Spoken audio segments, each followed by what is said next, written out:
We start things off tonight with kind of just my one lone concern.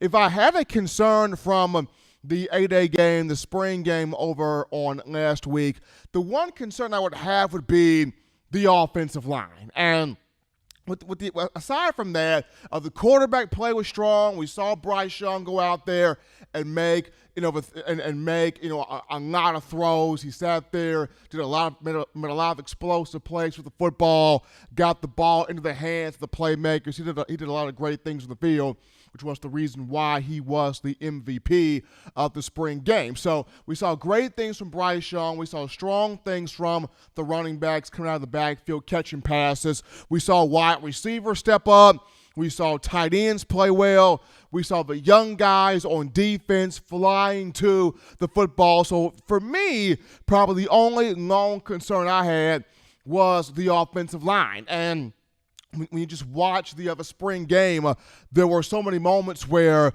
guys were getting beat off the line of scrimmage. I understand Alabama's had some guys that were nicked up, banged up, and, couldn't go in the last scrimmage there when you talk about Emil Ekiyor and Pierce Quick. So you didn't have those two guys in the field, but when you discuss the young guys that did take the field there for the spring game, Tommy Brockermeyer was out there.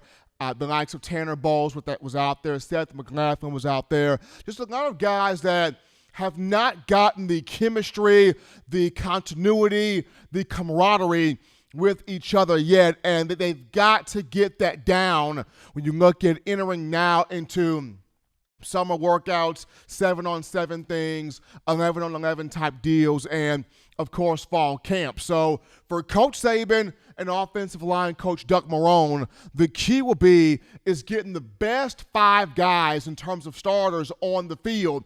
And I've mentioned this before, once you get Ekiyor and Pierce Quick back, that will solve a lot of things for the first-team offensive line. On the left side of that line, it'll be, it won't be an issue there because on the left side, you would have Evan Neal at left tackle, Emil Ekiyor at left guard, Chris Owens at center. That'll be the left side.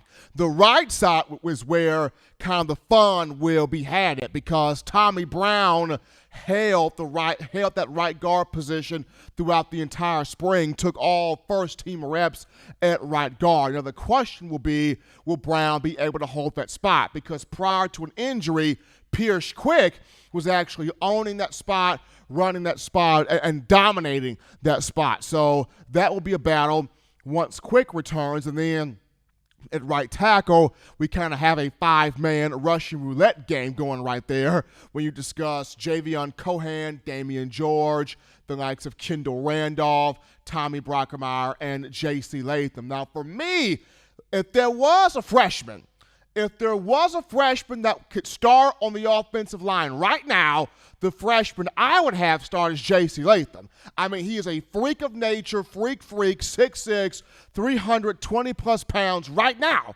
He's a guy that, once again, coming from Florida, following the footsteps of Evan Neal and Alex Leatherwood, remember?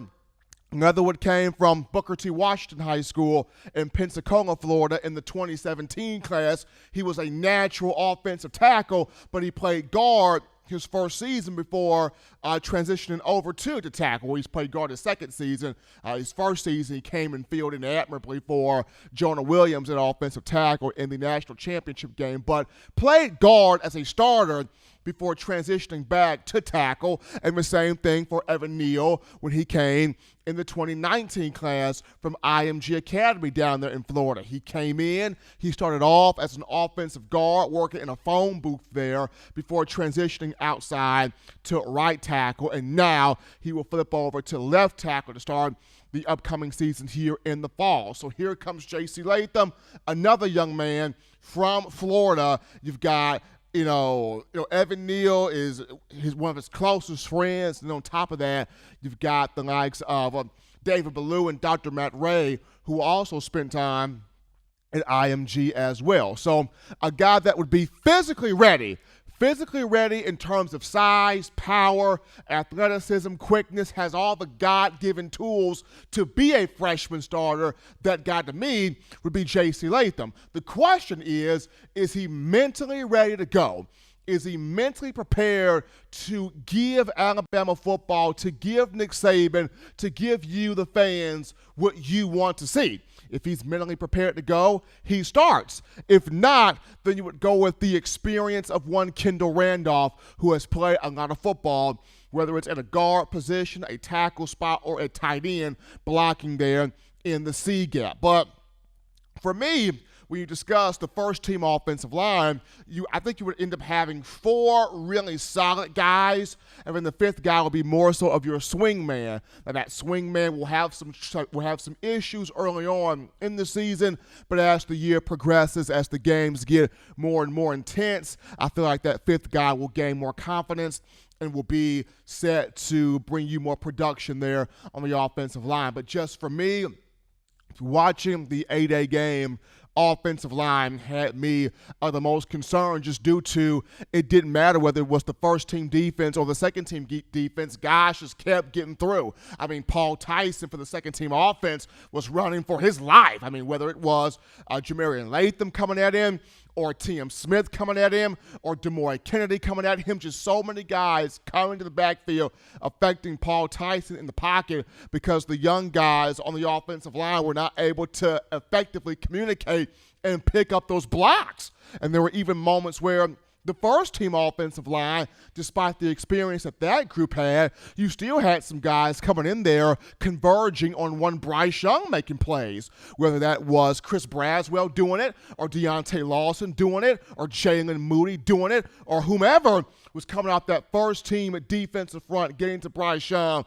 There was some plays being made against the first-team offensive line. So just for me, God forbid if an injury was to happen to Evan Neal at left tackle, I mean, who do you call upon to go out there and take that spot? And that's kind of a concern for me right now. So the big thing here, if you are Doug Marrone and if you are Nick Saban, getting this offensive line to play strong, to play together, to gel, to be a cohesive group, that's the biggest thing as we transition into the biggest portion of the offseason. When you talk the weightlifting process, getting into those 7-on-7 camps, those 11-on-11 camps, and then most importantly, getting into preseason fall practice, where we start to really and truly see who will be the starters there on the offensive line. But to me, that's my main concern. Hopefully Alabama can get that in line, can clean that up, because